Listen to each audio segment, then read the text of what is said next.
అసలు అందం అంటే ఏంటి? అది రూపమో, రంగో, అలంకారమో కాదు.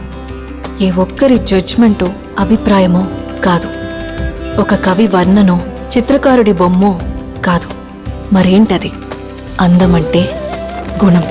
అమ్మాయి నయుండి చెప్తున్నా, I don't want people to call me beautiful. దాని బదులు నీది కష్టపడే తత్వం, నీలో కరుణ ఉంది, నీకు ధైర్యం ఎక్కువ, నువ్వు తెలివైన దానివంటే నాకు సంతోషం. Address us by our qualities. MS Subbulakshmi అంటే భక్తి, అందం కాదు. మదర్ తెరెసా అంటే కరుణ, అందం కాదు. ఐన్ ర్యాండ్ అంటే తత్వం, అందం కాదు. సరస్వతి అంటే విద్య, దుర్గా అంటే ధైర్యం, గౌరీ అంటే తపస్సు, లక్ష్మి అంటే శుభం. ఇలా ఏ దేవతనైనా ఆమె క్వాలిటీస్ కోసమే పూజిస్తారు, ఆమె అందం కోసం కాదు.